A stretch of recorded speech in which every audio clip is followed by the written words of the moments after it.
Corey cried out to God for help in putting the problem to rest, and God answered her prayer by sending a kind Lutheran pastor her way. Corey ten Boom confessed the whole thing to the pastor and asked him to please help her stop rehashing the incident in her mind that she had not been able to sleep for 2 weeks. And so the kind pastor made a suggestion, first by telling a little short story.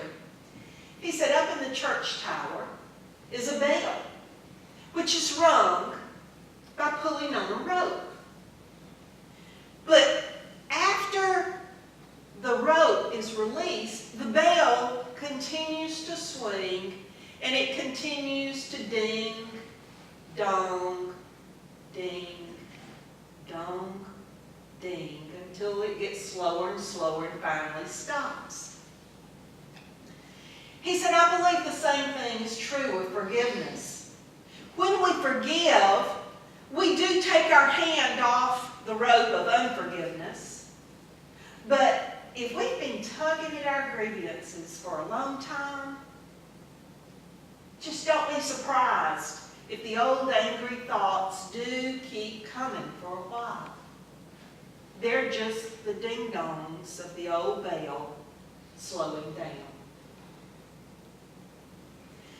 I think that's encouraging, don't you?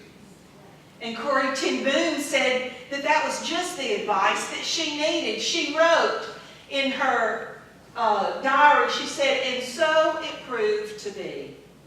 There were a few more nights of remembering and rehashing. And there were a couple of dings when the subject would come up in conversation. But the force had gone out of them, and they came less and less often until at last they stopped altogether. There's a second story that relates to this. C.S. Lewis wrote about a teacher who brutalized him when he was a student, a boy. And he hated that teacher. But later in life, when he became a follower of Christ, he knew he had to forgive that teacher. But it was difficult. He could not. So he made this resolution. Every day, he would think about that teacher and he would say, I forgive you. And eventually, something began to happen. He said each time he said those words, another stone was removed from the wall of bitterness that he had built up around him. Until one day, he realized the wall was no longer there. So if you're having difficulty forgiving, that's one way to practice.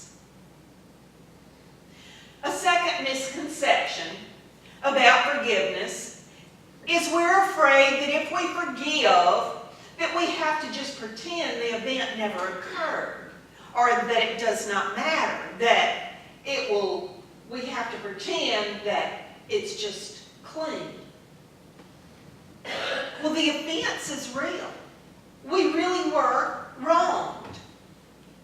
But the offense does not have to control our life. It's not that we're acting as if things were just the same as they were before the offense. They'll never be quite exactly the same. But failing to forgive allows that wrong to take a life of its own and to take over our life. Guy de Maupassant, in his classic story, A Piece of String, tells about a peasant in Normandy named Maître Huchcombe. He simply could not forgive. One day, Maître was walking through the bustling marketplace, and he saw a piece of string on the ground, and he reached down and picked it up and put it in his pocket. Someone saw him do this and thought that he had taken a wallet that had been lost in about that same place. The authorities took him and he protested that it was just a piece of string, and he even showed the string, but he was not to be believed.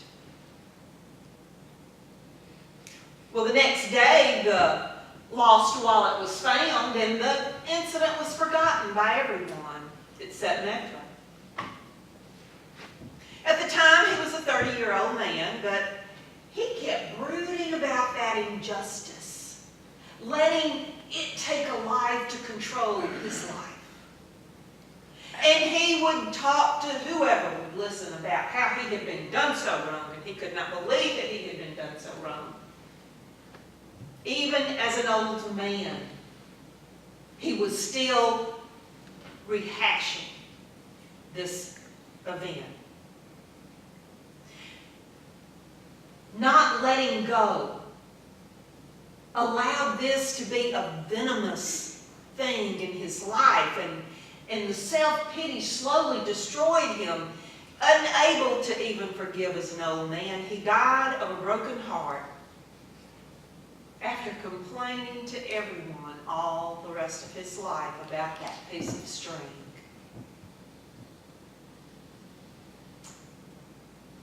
Forgiveness doesn't mean an event never happened. But forgiveness takes away the stronghold that it has on your life.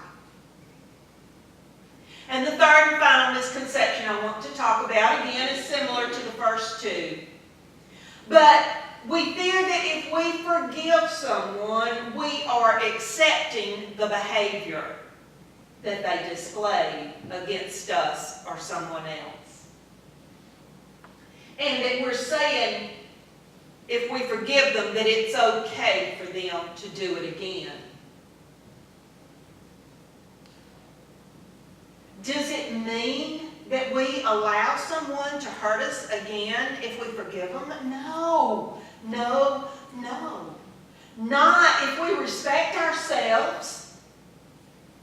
Forgiveness means that we recognize that the other person is doing the best they can with what they have and the experiences of life that they have. Forgiveness comes from a place of compassion within ourselves. Now, it may feel like a paradox to say that we should understand the behavior of a person who has done the wrong when we feel like they're the ones that ought to understand what they did to us. But many times, in reality, that is not what is going to happen. It's for us to forgive. It's for us to learn to protect ourselves by setting boundaries. Setting boundaries without cutting ourselves off or isolating ourselves. And setting boundaries frees us to put our energy in ways that are more valuable. So how do we set boundaries? Well, here's a beginning. I have a book by Cloud and Townsend that's called Boundaries. I've done it as a study about 3 times now, and I still learn from it every time I do it. But how do we set boundaries? Ask yourself what you are willing to do for the person who has wronged you and what you are willing not to do. When you decide that, that's a boundary.